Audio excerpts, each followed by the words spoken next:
غالب على كل غالب مطلوب من كل طالب امام المشارق والمغارب سید الوسیحین وآلہ الطیبین الطاہرین المعصومین المظلومین ولعنۃ اللہ علی قوم الاعداء اجمعین اما بعد صلوات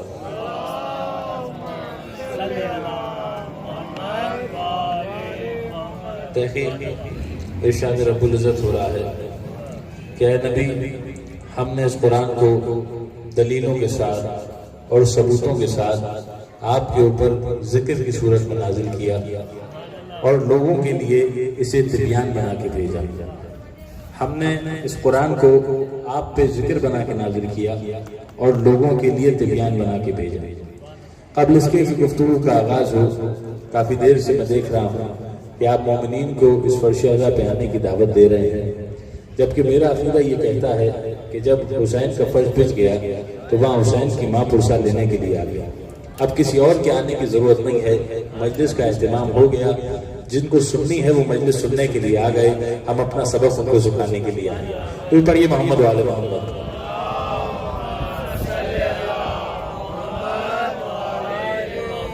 تو عزیزان محترم، خدا اپنی کتاب کے لیے لفظ تبیان کا استعمال کر رہا ہے کہ ہم نے اسے لوگوں کے لیے تبیان بنا کے نازل کیا۔ خدا نے اپنی کتاب کو بیان نہیں کہا کہ ہم نے اسے بیان بنا کے نازل کیا، بلکہ کہا کہ تبیان بنا کے نازل کیا۔ اب اہل علم کا مجمع بیٹھا ہے، اپنے بچوں کے لیے وضاحت کروں کہ تبیان اور بیان میں بڑا فرق ہوتا ہے۔ یہ جو میں آپ سے کر رہا ہوں اسے بیان کہتے ہیں، جس میں جملوں کا رد و بدل آپ اور ہمارے درمیان ہو رہا ہے، مگر بیان ایسے کلام کو کہا جاتا ہے جو کسی غیر معصوم کا کلام ہو، جو کسی خاطی کا کلام ہو، جہاں شک کی گنجائش ہو اسے بیان کہتے ہیں، اور جس بیان میں کسی شک کی گنجائش نہ ہو اسے تبیان کہتے ہیں۔ کہ ہم نے قرآن کو تبیان بنا کے نازل کیا، اس میں شک کی کوئی گنجائش ہی نہیں ہے۔ تمہیں ہم نے یہ اختیار نہیں دیا کہ تم ہمارے قرآن پہ شک کرو، تمہارے پاس یہ اختیار نہیں ہے کہ تم قرآن پہ شک کرو، کیونکہ ہم نے اسے لاریب بنا کے بھیجا، اس میں کوئی عیب نہیں ہے۔ یہ قرآن وہ ہے کہ جو سارے کچھ کو ترک اور علم لے کے آیا، یہ قرآن وہ ہے جو مکمل ضابطہ اخلاق لے کے آیا۔ ہم نے اس قرآن کو ثبوتوں کے ساتھ نازل کیا تاکہ قرآن پڑھو اور اس پہ غور کرو۔ یہ قرآن صرف قرآن خوانی کرنے کے لیے نہیں بھیجا ہے، بلکہ قرآن فہمی کرنے کے لیے بھیجا ہے کہ اس پہ غور تو کرو کہ تمہارا رب کہنا کیا چاہتا ہے۔ بھئی قرآن خوانی کا لفظ آپ نے سنا ہوگا نا، قرآن خوانی کا لفظ اکثر آپ سنتے ہیں کہ قرآن خوانی ہو رہی، اصالہ ثواب کے لیے ہو رہی، مگر اوروں میں اور ہم میں فرق یہ ہے کہ ہمارے ہاں بھی قرآن خوانی ہوتی، لیکن صرف قرآن خوانی نہیں ہوتی۔ جہاں قرآن خوانی تمام ہو وہیں مجلس کا اہتمام ہوتا ہے کہ اب تک جو پڑھ رہے تھے اب اسے سمجھنے کا وقت ہے۔ ضرور پڑھیے محمد والے محمد۔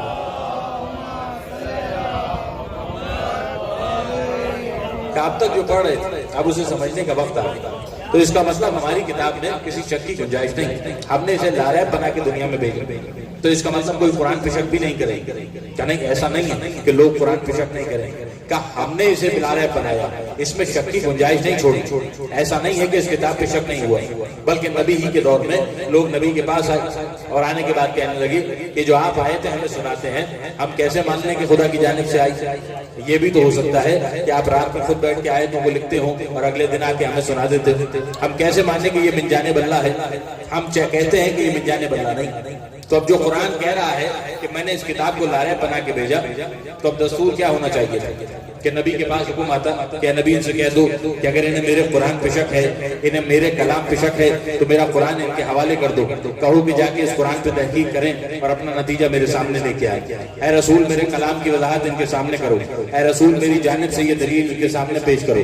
مگر ہم نے بڑا عجیب منظر دیکھا، جس نے کہا تھا کہ میری کتاب لاریب ہے اس نے نبی سے دلیلیں نہیں سنوائی، اس نے دلیل سے حدیث نہیں سنائی، اس نے نبی سے ثبوتیں دینے کا اجازت نہیں دیا، بلکہ کہا ہے نبی ان سے کہہ دو اگر انہیں میرے کلام پہ شک ہے تو میرے کلام جیسا کلام لا کے دکھائیں۔ ہم ان کو اجازت نہیں دیں گے کہ تم ان کے سامنے دلیلیں پیش کرو، تم ان کے سامنے ثبوت پیش کرو، نہیں، انہیں کلام پہ شک ہے تو ان سے کہہ دو قرآن جیسا کلام لا کے دکھائیں۔ بھائی خدا کا ایک بڑا عجیب مزاج ہے، جو شان اس نے اپنی کتاب کی رکھی وہی شان اپنے امام کی رکھی۔ جب کبھی کتاب پہ شک ہوا تو کہا گیا اگر کلام پہ شک ہے تو کہہ دو کلام جیسا کلام لا کے دکھائیں، جب کبھی امام پہ شک ہوا کہہ دو امام جیسا امام لا کے دکھائیں۔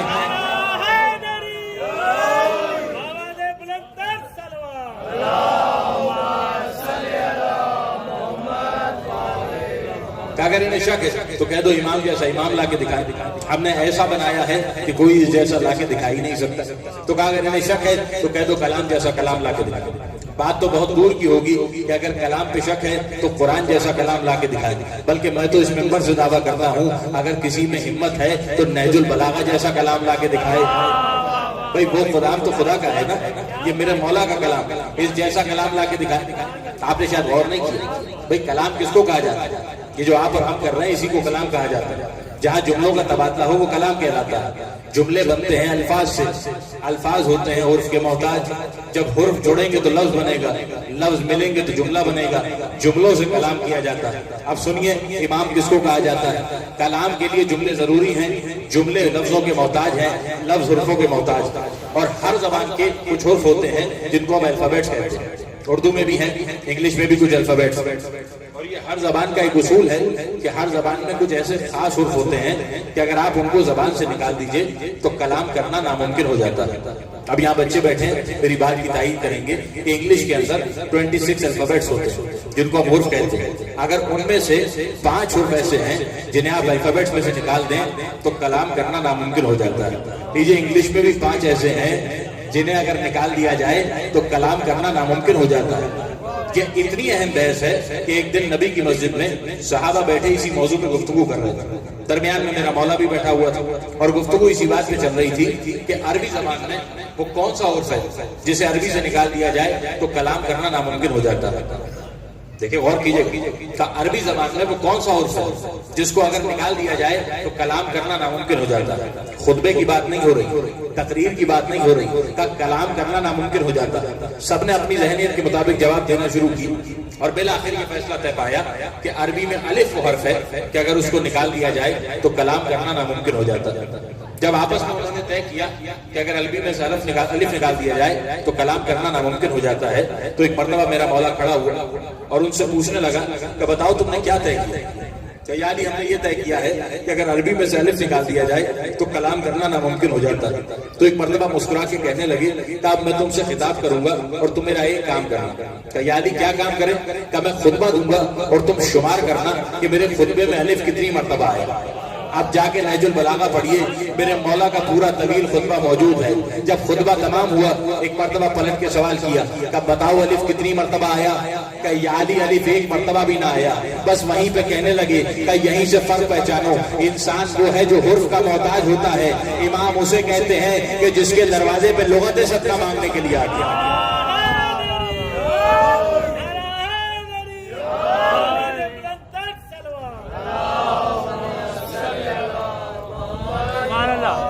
تو عزیزان محترم ہم نے اس قرآن کو دلیلوں کے ساتھ نازل کیا اور ثبوتوں کے ساتھ نازل کیا تاکہ اس کتاب میں کوئی شک کی گنجائش نہ رہے۔ تو میں یہ اختیار نہیں ہے کہ ہماری کتاب کی شک کرے، مگر ہم نے یہ دیکھا کہ جو قرآن لا ریب کے کلمے کے ساتھ نازل ہوا تھا، جو قرآن اعلان کرتا ہوا آیا تھا کہ ہم نے دلیلوں کے ساتھ اس کتاب کو نازل کیا، اسی قرآن کی موجودگی میں لوگوں کے درمیان اختلاف پایا گیا۔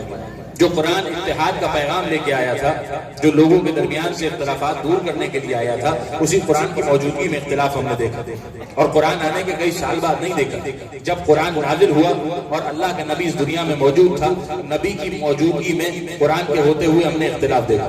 تو کیسے دیکھا؟ کہ جب نبی کا آخری دور آیا اور نبی نے اپنے صحابیوں سے کہا کہ لاؤ کاغذ اور قلم لے کے آؤ، میں ایک ایسی تحریر لکھ دوں کہ تاکہ قیامت تک تم گمراہ نہ ہو، تو نبی ہی کے کمرے میں قرآن کی موجودگی میں اختلاف ہوا اور سب نے یہ زبان ہو کے کہا کہ ہمیں کاغذ اور قلم دینے کی ضرورت نہیں، ہمیں آپ کی تحریر کی ضرورت نہیں۔ اب آپ جا کے پوچھئے یہ اختلاف کس بنیاد پہ ہوا، تو صرف ایک جملہ ہے جس کی بنیاد پہ یہ اختلاف ہوا کہ حسبنا کتاب اللہ، ہمارے لیے خدا کی کتاب کافی ہے، اب آپ کی تحریر کی ضرورت نہیں ہے۔ تو پڑھیے محمد و آل محمد۔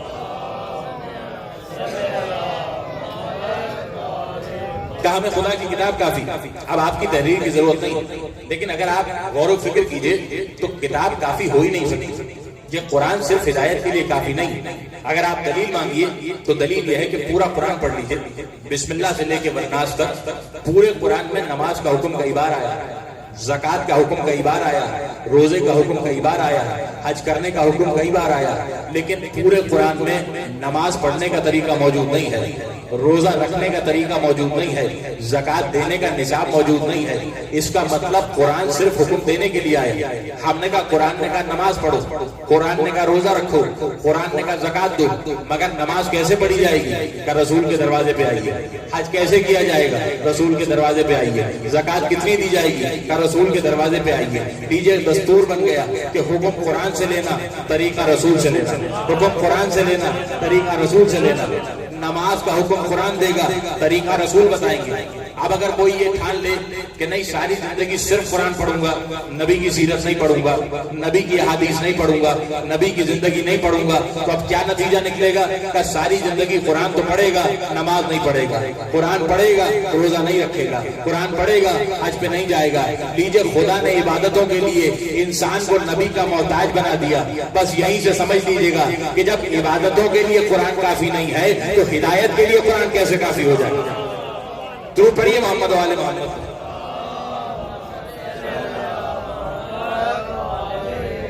کہیے قرآن تمہارے لیے کافی نہیں۔ اب کوئی کہہ دے کہ نہیں خدا نے تو ہر کچھ کو در کا علم اس میں رکھا، پھر آپ کیسے کہہ رہے ہیں کہ قرآن کافی نہیں؟ بھائی آپ کے لیے کافی نہیں ہے۔ جس کو کتاب کا مکمل علم ہو، قرآن صرف اس کے لیے کافی قرار دیا گیا۔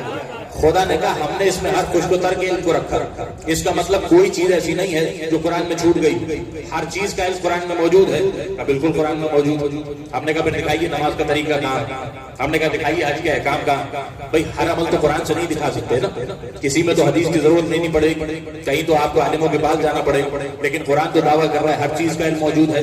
پھر نظر کیسے آئے کہ قرآن میں کہاں کیا لکھا ہے، کہاں کس آیت کا کیا مفہوم ہے؟ تو ہم نے کہا قرآن میں ہر چیز کا علم ہے، مگر دیکھنے والی آنکھیں چاہیے۔ جس کی آنکھیں قرآن دیکھ سکتی ہوں وہ بتائے گا قرآن میں علم کہاں۔ نہیں بات کے ذریعے سے واضح کرو۔ بھئی آپ سب نے دیکھا ہے آپ کے محلوں میں کہیں نہ کہیں درخت تو ہوگا، آم کا درخت ہوگا، نیمو کا درخت ہوگا۔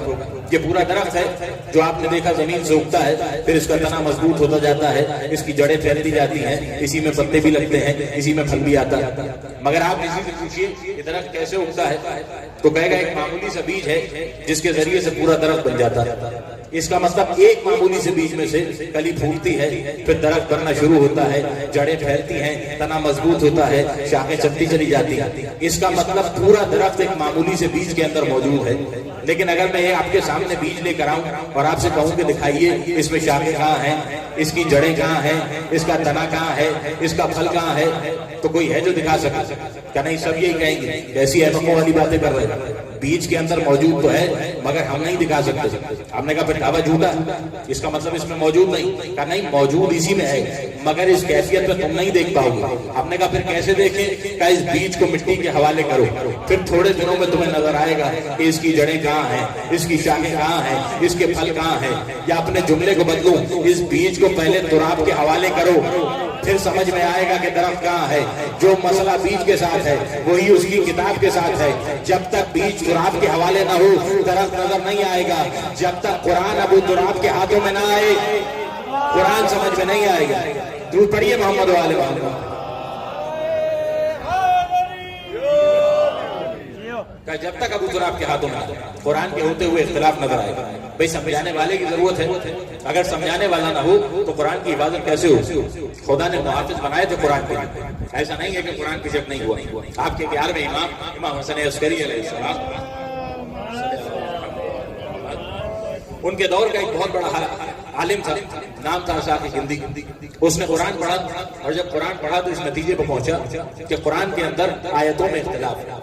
قرآن میں ایک آیت ہے جو ایک حکم دے رہی ہے اور دوسری آیت ہے جو اس حکم کی رد کر رہی ہے۔ مثال کے طور پہ قرآن میں آیت ہے کہ اللہ کے سوا کوئی ولی نہیں، اور کہیں پہ آیت آ رہی ہے کہ ایک اللہ ولی، ایک اس کا رسول ولی، ایک وہ ولی جو حالت رکوع میں زکات۔ جب اس نے قرآن کے اندر یہ آیتیں پڑھی تو اس نتیجے پہ پہنچا کہ قرآن کے اندر اختلاف ہے، اور ایک کتاب لکھنے بیٹھا جس کتاب کا نام تھا تناقض القرآن۔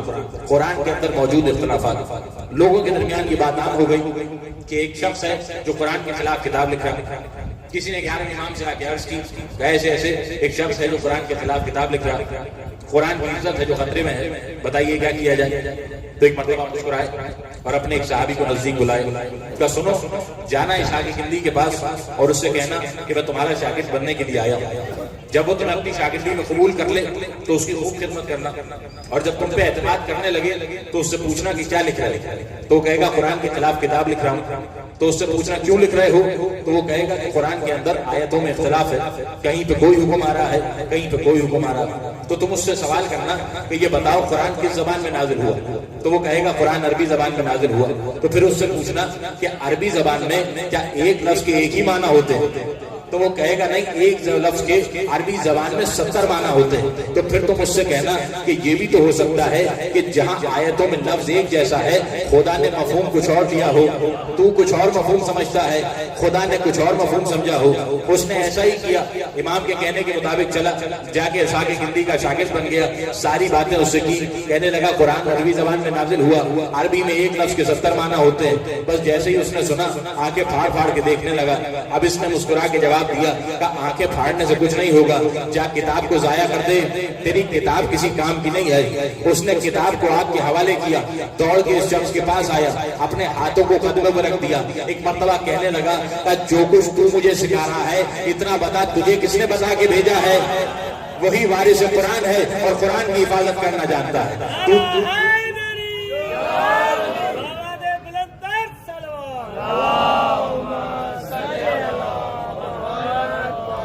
کہ جس نے تجھے بھیجا وہی قرآن کی حفاظت کرنا جانتا ہے، اسے معلوم ہے کہ قرآن کیسے نازل ہوا۔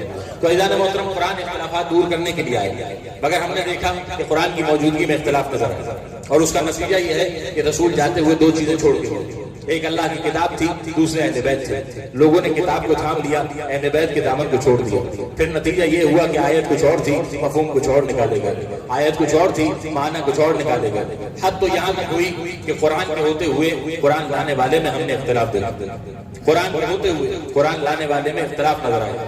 ہم نے کہا وہ کیسے؟ کہ آپ جائیے اور جا کے عالم اسلام سے پوچھئے کہ نبی کون تھے، تو ایک طبقہ ہے جو کہتا ہے کہ نبی ہم جیسے بشر، ہم جیسے انسان تھے، دنیا میں تبلیغ کے لیے آئے، اور آپ ان سے پوچھیں کہ یہ دعویٰ کیوں کر رہے ہیں، تو کوئی روایت آپ کو نہیں سنائیں گے بلکہ قرآن کی آیت سنائیں کہ نبی نے ارشاد فرمایا انا بشرکم مثلکم، میں بشر ہوں تمہارے جیسا، یا نبی سے کہہ دو میں بشر ہوں تمہارے جیسے، قرآن کی آیت کو دلیل بنائیں گے کہ خدا قرآن میں کہہ رہا ہے کہ رسول سے کہہ دو میں بشر ہوں تمہارے جیسا، انا بشر مثلکم، میں تمہارے جیسا بشر ہوں۔ یہاں پہ صاف لفظوں میں اشارہ ہو رہا کہ میں تمہارے جیسا بشر ہوں، لفظ مثل کا استعمال ہو رہا، میں تم جیسا بشر ہوں۔ تھوڑی دیر میرے ساتھ رہیے گا، دیکھیے یہ مثل کا لفظ کہاں استعمال ہوتا، جہاں ذات ایک جیسی ہو کیا یہ مثل کا لفظ وہاں استعمال ہوتا، یا پھر جہاں پہ صرف ایک صفت مشترک ہو وہاں پہ یہ لفظ استعمال ہوتا۔ بات کو مثال کے ذریعے سے واضح کرو، بھئی آپ کے محلے میں کوئی شخص ہے جو بہت بڑا بہادر ہے، کسی سے نہیں ڈرتا، ہر مارکے میں سب سے آگے آگے نظر آتا، تو اکثر لوگ کیا کرتے ہیں کہ بہادری کو تشبیہ دیتے ہیں، تبھی یہ تو شیر جیسا بہادر ہے۔ تو اب کسی نے کہا کہ یہ شیر جیسا بہادر ہے، تو آپ اس سے کیا مطلب نکالیں کہ اس کے ہاتھوں کی جگہ پنجے ہیں، اس کے منہ میں شیر جیسے بڑے بڑے دانت ہیں، اس کے چہرے پہ بال اگے، کہ نہیں یہ مطلب نہیں لیا جائے گا، مطلب یہ لیا جائے گا اس کی بہادری شیر جیسی ہے۔ اس کا مطلب جہاں ایک صفت مشترک ہو وہاں لفظ مثل آتا ہے کہ یہ رسول تمہارے جیسا بشر ہے، بشریت میں تمہارے جیسا ہے، حقیقت میں ہمارا نور ہے جو دنیا میں آیا۔ درود پڑھیے محمد و آل محمد۔ کب مثل کا لفظ وہاں استعمال ہوتا ہے جہاں کوئی ایک صفت مشترک ہو، جہاں پہ ساری صفتیں مشترک ہو وہاں مثل کا لفظ استعمال نہیں ہوتا۔ دیکھیں قرآن اشارے دینے کے لیے آئے، مگر جو صاحب عقل ہیں صرف ان کے لیے، صرف قرآن میں نبی کے لیے مثل کا لفظ استعمال نہیں ہوا، خدا نے فرشتوں کے لیے بھی مثل کا لفظ استعمال کیا۔ قرآن اشارہ کرتا ہے کہ جب ہم نے فرشتے کو مریم کے بعد بشارت دینے کے لیے بھیجا تو آسمان سے چلا تو ہماری روح تھا، جب مریم کے پاس پہنچا تو مثل بشر بن کے نازل ہوا، فرشتہ بن کے مریم کے پاس نہیں آیا، بشر کی شکل میں مریم کے سامنے آیا۔ اور آگے چلیے، قرآن کہتا ہے کہ ہمارا ایک نبی گزرا جس کا نام تھا ابراہیم، وہ مہمان نواز تھا، جب تک دسترخوان پہ کوئی آ نہ جائے ابراہیم کھانے کو ہاتھ نہیں لگاتا تھا۔ ایک دن سخت بارش ہوئی اور کوئی مہمان ابراہیم کو نہ ملا، تو ہمارے نبی نے کہا پالنے والے کیا تو چاہتا ہے کہ تیرا نبی بھوکا رہ جائے؟ تو ہم نے آسمان سے فرشتوں کو انسان بنا کے بھیجا، کہا جاؤ ہمارے نبی کی بارگاہ میں جاؤ کہ ہمارا نبی بھوکا نہ رہے۔ فرشتے انسان کی شکل میں ابراہیم کے سامنے آئے، کہا ہم نے انسانی شکل میں بھیجا، مثل بشر بنا کے بھیجا، مگر آج کوئی یہ نہیں کہتا کہ فرشتے ہم جیسے ہیں، ہم فرشتوں جیسے ہیں۔ ارے جہاں پہ لفظ مثل استعمال ہو وہاں ایک صفت مشترک ہوتی ہے، جب فرشتے آپ جیسے نہیں ہیں تو جو فرشتوں کا بھی مولا ہو بھلا وہ انسانوں جیسا کیسے ہوگا؟ تو پڑھیے محمد و آل محمد.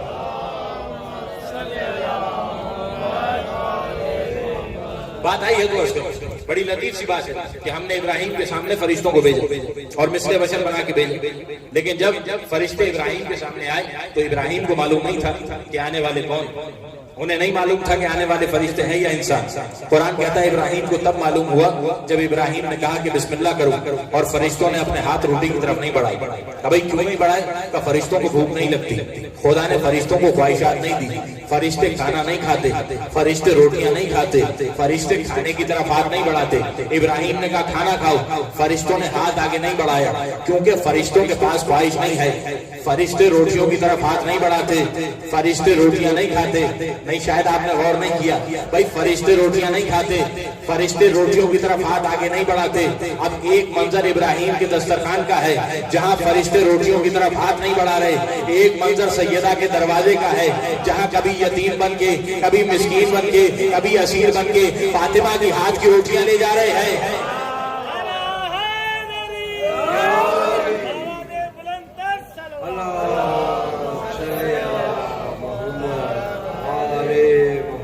مگر میں نے فرشتوں سے سوال کیا، میں نے کہا یہ کیسا عجیب معاملہ، وہاں ابراہیم کے گھر پہ ہاتھ نہیں بڑھا رہے، یہاں سیدہ کے دروازے سے مانگ کے لے کے جا رہے ہو. تو فرشتے نے جواب دیا کہ کیسے کمعقل ہو تم نے دونوں منظر ہی نہیں پہچانے. بھائی ابراہیم کی روٹی حاجرہ کے ہاتھوں کی بنی ہے، وہاں روٹی سیدہ کے ہاتھوں کی بنی ہے. حاجرہ کے ہاتھ اور ہے، سیدہ کے ہاتھ اور ہے. تو پڑھیے محمد والا.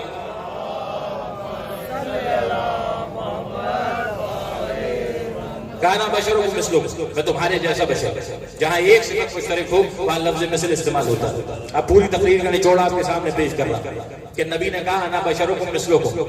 جب شریعت کے رشتہ داروں سے بات کی تو کہا انا بشرکم مثلکم. جہاں خاکی رشتہ داروں سے بات کی وہاں کہا انا بشرکم مثلکم. لیکن جہاں اپنے اہل بیت سے گفتگو کی وہاں یہ لفظ مثل استعمال نہیں کیا. جب لوگوں سے بات کی تو کہا بشرکم مثلکم. لیکن جب اہل بیت کی بات آئی تو کہیں یہ نہیں ملتا کہ حسین مثلکم وانا حسین مثلی، کہ میں حسین جیسا ہوں، حسین میرے جیسا ہے، فاطمہ میرے جیسی ہے، میں فاطمہ جیسا ہوں. جب شریعت والوں سے بات کی تو مثل کا لفظ استعمال کیا. جب نور والوں سے بات کی تو من کا لفظ استعمال کیا. حسین و منی وانا من الحسین، فاطمہ بزت و منی علی و منی وانا من العلی. اس کا مطلب جن سے شریعت کا رشتہ تھا ان کے لیے مثل کا لفظ استعمال کیا، جن سے نور کا رشتہ تھا ان سے من کا لفظ استعمال کیا. بتانا چاہا کہ نور والے اور ہیں، شریعت والے اور ہیں. تو پڑھیے محمد و آل محمد.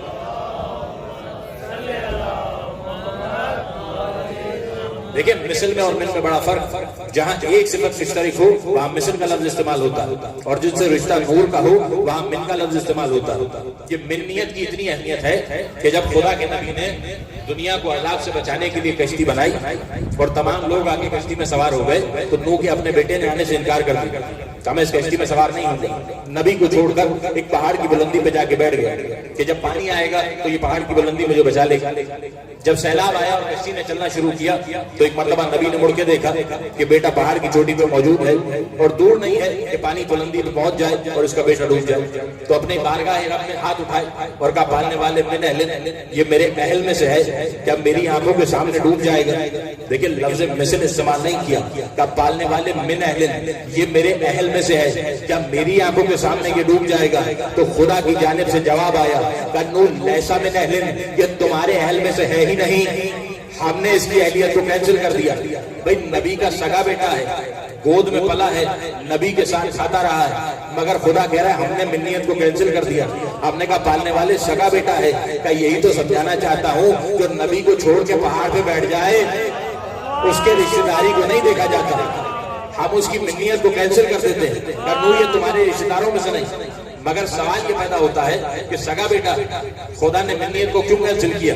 تو خدا کی جانب سے جواب آیا کہ نو یہ تمہارے اہل میں سے نہیں، کیوں نہیں ہے؟ کہ اس کا عمل نیک نہیں ہے، ہم نے اس کی منیت کو کینسل کر دیا۔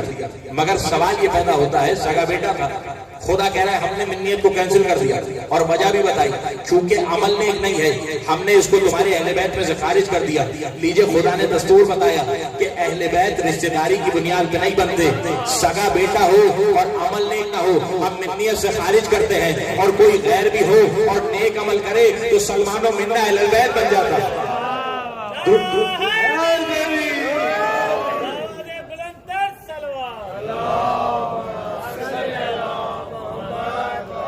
اگر غیر بھی ہو اور نیک عمل کرے تو منا اہل بیت بن جاتا ہے۔ سلمان غیر تھا مگر اہل بیت میں شمار ہوا، نبی کا سگا بیٹا تھا مگر کہا ہم نے منیت کو کینسل کر دیا کیونکہ اس کا عمل نیک نہیں تھا، ہم نے اس کو منیت میں سے خارج کر دیا۔ مگر یہاں پہ سوال یہ پیدا ہوتا ہے کہ نبی کا بیٹا نبی کو چھوڑ کے پہاڑ کی بلندی پہ چلا گیا، خدا کہہ رہا ہے اس کا عمل نیک نہیں تھا، تو اب بتائیے یہ جو نبی کا بیٹا پہاڑ پہ چڑھا تو کس لیے گیا تھا؟ بھئی شکار کرنے تو گیا نہیں ہو، ساری جگہ پہ پانی پھیلا ہوا تھا، اپنی جان بچانے کے لیے پہاڑ کی بلندی پہ گیا۔ اب شریعت محمدی میں جان بچانا ثواب کا کام ہے یا کوئی نیک عمل نہیں؟ کہ نہیں، ثواب کا کام نہیں ہے، شریعت محمدی میں جان بچانا واجب ہے، اور اتنا واجب ہے کہ اگر نہر کے کنارے نماز پڑھ رہے ہو اور محسوس کرو کہ کوئی ڈوب رہا ہے تو اب نماز چھوڑ کے پہلے جان بچاؤ۔ جان بچانا واجب عمل ہے، خدا کہہ رہا ہے اس کا عمل نیک نہیں ہے۔ میں نے ہاتھ جوڑے، میں نے کہا پالنے والے یہ تو واجب انجام دے رہا ہے، تو کہہ رہا ہے اس کا عمل نیک نہیں ہے، یہ کیسے ہو گیا؟ تو خدا نے کہا جا کے غور کرو۔ بھائی نوح کے دور میں قانون الگ تھا، نوح نے ایک کشتی بنائی تھی، سب سیلاب میں ڈوبنے والے تھے، اس دن جان بچانا واجب تھا، لیکن کشتی کے اندر رہ کے واجب انجام کرنا تھا۔ جس نے کشتی سے دور رہ کے واجب انجام دیا میں نے اس کے واجب کو قبول نہیں کیا۔ اب نبی کی حدیث یاد کیجئے کہ میرے اہل بیت کی مثال ایسی ہے جیسے کشتی نوح کی، جو کشتی کے اندر رہ کے واجب کرے خدا واجب قبول کرتا ہے، جو کشتی سے دور رہ کے کرتا رہے خدا اس کے واجب کو نیک عمل بھی نہیں سمجھتا۔ تو پڑھیے محمد و آل محمد۔ جو کشتی کے اندر رہ کے واجب کرے خدا اس کے واجب کو قبول کرتا ہے۔ تو قرآن لانے والے نے ہم نے اختلاف دیکھا، لوگوں نے اعتراض کیا کہ ہم جیسا بشر تھے، کہیں پہ اعتراض کیا گیا کہ معاذ اللہ لکھنا پڑھنا نہیں جانتے، کہیں پہ اعتراض کیا کہ نبی معراج پہ نہیں گئے، کہیں پہ کہتے تھے کہ خاطی تھے ہم جیسے خطا بھی ہو جاتے تھے۔ یہ اختلاف کیوں ہوئے؟ کہ یہ قرآن نہ سمجھنے کی دلیل ہے، صرف قرآن پڑھ کے آپ نے طاقوں پہ سجا دیا، قرآن پہ غور نہیں کیا۔ اگر غور کرتے تو اس نتیجے پہ نہ پہنچتے۔ آج دنیا بڑے فخر سے کہہ دیتی کہ معاذ اللہ نبی لکھنا پڑھنا نہیں جانتے۔ ابھی ربیع الاول کا مہینہ آ رہا، سیرت نبی کے جلسے آپ سنیے تو نبی ہے کون؟ آپ نے جس نبی کو مانا وہ آپ جیسا ہے، وہ آپ جیسا ہے، لکھنا پڑھنا نہیں جانتا، وہ آپ جیسا ہے، خطائیں کرتا ہے۔ مگر ہم نے جس نبی کو مانا وہ نور کا پیکر ہے، وہ عالم ہے، وہ عصمت کا پیکر ہے، اس سے غلطی کی کوئی گنجائش نہیں ہے۔ بھئی آپ پوچھئے کہ نبی کیوں لکھنا پڑھنا نہیں جانتے تھے، تو یہاں بھی قرآن کی آیت سنا دیں گے، سورہ جمعہ کی وہ آیت کہ ہم نے امیین میں سے ایک کو رسول بنا کے بھیجا، لیکن آگے کی آیت نہیں پڑھتے کہ اس کا کام کیا ہے کہ تمہارے نفسوں کو پاک کرے گا، تمہیں کتاب و حکمت کی تعلیم دے گا۔ بھئی جس آیت میں نبی کو امی کہا جا رہا ہے اسی آیت کے آخر میں معلم بھی کہا جا رہا ہے۔ اب یہ کیسا دستور ہے کہ امی پہ ٹھہر گئے معلم تک نہ پہنچے، یا یوں کہوں بزرگوں کی پرانی عادت ہے غار میں ٹھہر گئے غدیر تک نہ پہنچے۔ درود پڑھیے محمد و آل محمد۔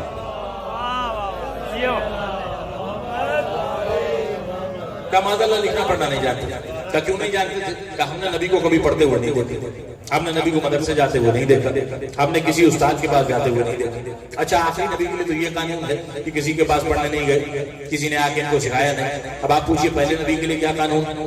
کیا وہ بھی لکھنا پڑھنا نہیں جانتے؟ تو آدم کے لیے کوئی نہیں کہتا کہ معاذ اللہ لکھنا پڑھنا نہیں جانتے۔ آدم کے لیے سب نے مانا کہ عالم بھی تھے، سارا علم ان کے پاس موجود تھا، تو اب جو دلیل رسول کے لیے تھی وہ آدم کے لیے بھی دکھائی۔ کس مدرسے سے آدم نے سند حاصل کی، کون تھا آدم کا استاد، کون آدم کو پڑھاتا تھا؟ کہ نہیں آدم تو عالم تھے۔ اچھا پوچھئے کیوں تھے عالم؟ تو کہا خدا نے جب آسمان پہ نور روشن کیے اور آدم سے پوچھا یہ کون ہے، تو آدم نے جواب دیا تو محمود ہے، یہ محمد ہے، تو اعلیٰ ہے، یہ علی ہے، تو فاطر السماوات ہے، یہ فاطمہ ہے، تو محسن ہے یہ حسن ہے، تو قدیم الاحسان ہے یہ حسین ہے۔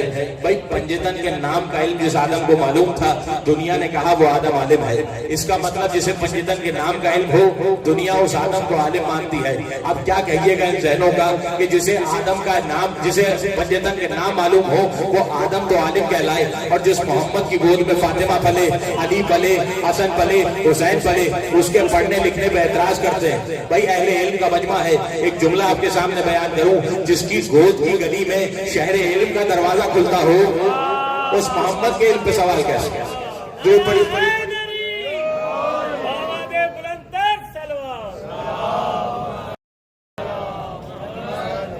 آپ اس محمد کے علم پہ سوال کریں کہ جس کو خدا نے پڑھا کے بھیجا۔ مگر یہ دیکھیے کئی بار اعتراض عداوتاً ہوتے ہیں اور کئی بار اعتراض سیاستاً ہوتے ہیں۔ یہ جو اعتراض ہمارے نبی بھی کیا جاتا ہے کہ معاذ اللہ لکھنا پڑھنا نہیں جانتے تھے، ہمارے جیسے بشر تھے، کبھی کبھی خطائیں بھی ہو جاتی تھیں، تو یہ اعتراض عداوتاً نہیں، یہ سیاسی اعتراض ہے۔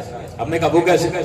مثال کے طور پہ میں ذاکر ہوں، آپ کے سامنے مجلس سے پڑھنے کے لیے آتا ہوں، آپ کے ذہن میں میرا تصور یہی ہے کہ مجلس سے پڑھتا ہوں تو عمل بھی ویسا ہی ہوگا، اہل بیت کا ذکر کرتا ہوں ان کی سیرت پہ چلتا بھی ہوں، لیکن خدا نہ خواستہ کسی ایسی جگہ پہ آپ کو نظر آ جاؤں جہاں مجھے نہیں ہونا چاہیے، تو اب آپ اگر مجھے ٹوکیں یا نہ ٹوکیں، کم سے کم آگے سوال ضرور کریں گے کہ آپ یہاں پہ کیا کر رہے ہیں۔ تو اب کیا کروں گا؟ پہلے تو آپ کے ذہن کو جوڑنا شروع کروں گا، کوئی ایسی حدیث ڈھونڈوں گا جو میرے حق میں ہو، جو میرے بات کی تائید کر دے، لیکن اگر نہ ملی تو سوچوں گا کہ آپ کس کو زیادہ مانتے ہیں۔ کسی بڑے عالم کا نام لوں گا کہ آپ تو میری بات کر رہے ہیں، ہم نے تو ان کو یہاں پہ دیکھا ہے۔ اس کا مطلب کئی بار اپنے دامن کا داغ چھپانے کے لیے کسی بڑے کے دامن پہ داغ لگایا جاتا ہے۔ یہ جو کہتے ہیں کہ نبی لکھنا پڑھنا نہیں جانتے تھے، یہ نبی پہ اعتراض نہیں ہو رہا، بڑے بڑوں کی جہالت چھپائی جا رہی ہے جو نبی پہ اعتراض کرتے ہیں۔ درود پڑھیے محمد والے نعرہ حیدری۔ دل سے نبی کے نام کا اجالا نہیں جاتا، دل سے نبی کے نام کا اجالا نہیں جاتا، اتنا کرم ہے اس کا کہ سنبھالا نہیں جاتا۔ تو عزیزان محترم، یہ قرآن اختلافات ختم کرنے کے لیے آیا۔ قرآن لانے والے میں ہم نے اختلاف دیکھا، کہیں اعتراض کیا ہم جیسا بشر ہے، کہیں اعتراض کیا کہ عالم نہیں ہے، کہیں اعتراض کیا کہ نور سے نہیں بنے، اور سب سے بڑا اعتراض جو کیا جاتا ہے وہ نبی کی معراج کا اعتراض ہے۔ اور ہمارے عقائد میں سب سے ضروری عقیدہ ہے یہ معراج کا عقیدہ، اور حد تو یہاں ہے کہ امام کا ارشاد ہے کہ جو تین عقیدوں پہ عمل نہ کرے، جو تین عقیدوں پہ ایمان نہ رکھے، وہ ہمارا شیعہ نہیں ہے۔ اس میں سے ایک عقیدہ معراج بھی ہے، جو معراج پہ انکار کر دے، جو معراج پہ ایمان نہ رکھے، وہ ہمارا شیعہ نہیں کہلاتا۔ تو کیوں نہیں کہلاتا؟ کہ نبی کا جسم معراج پہ گیا تھا، مگر دنیا کہتی ہے کہ نبی کا جسم معراج پہ نہیں گیا، صرف روح معراج پہ گئی تھی۔ ہم نے کہا وہ کیسے؟ کہ جسم معراج پہ کیسے جائے؟ بھئی انسانی جسم میں وہ طاقت کہاں ہے جو آسمان سے زمین، زمین سے آسمان پہ چلی جائے؟ نبی میں اتنی طاقت نہیں ہے معاذ اللہ کہ زمین سے آسمان پہ چلا جائے۔ ہم نے کہا آپ یہ نہ مانیے کہ نبی کے جسم میں طاقت ہے، کم سے کم قرآن تو مانیے جہاں 15ویں پارے میں اعلان ہو رہا ہے کہ سبحان ہے وہ رب جو اپنے بندے کو زمین سے آسمان پہ لے گیا۔ نبی کی طاقت پہ اعتراض ہے، خدا کی قدرت پہ تو اعتراض نہیں ہے۔ بھائی وہ چاہے تو جسم کو لے جائے، انسان کو حیرت کیسی ہے؟ تو پڑھیے محمد والے محمد کا نبی کا جسم معراج پہ گیا۔ اہل سنت کے عالم مولانا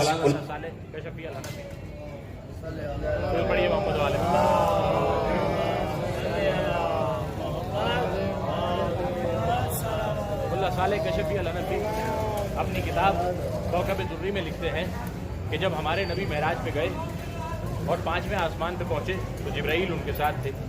جب نبی 5ویں آسمان پہ پہنچے تو نبی نے دیکھا ایک شیر ہے جو ایک حالے میں سے برآمد ہوا۔ نبی نے قدم آگے بڑھائے، شیر نے نبی کی طرف ہاتھ آگے بڑھایا، تو دنیا کو بتانے کے لیے نبی نے جبرائیل سے پوچھا، اے جبرائیل یہ شیر کیا چاہتا ہے؟ تو کہنے لگے کہ اللہ کے نبی آپ سے کچھ تبرک چاہتا ہے، اپنا ہاتھ آگے کیا ہے تاکہ آپ اس کو کچھ تحفے کے طور پہ دیں۔ نبی نے اپنے ہاتھ سے انگوٹھی اتاری اور اتارنے کے بعد اس کے ہاتھ پہ رکھ دی۔ نبی معراج پہ چلے گئے۔ جب معراج تمام ہوئی اور نبی واپس اس 5ویں آسمان پہ آئے تو اب نبی نے دیکھا کہ جہاں پہلے شیر موجود تھا اب وہیں پہ ایک ہاتھ ہے جو نبی کو سلام کر رہا ہے، اور اس ہاتھ میں وہی انگوٹھی چمک رہی ہے جو شیر کو تحفے میں دی تھی۔ اب نبی نے اس ہاتھ کو پہچانا کہ یہ تو وہی ہاتھ ہے جس نے ابراہیم کو آتش نمرود سے بچایا تھا، یہ تو وہی ہاتھ ہے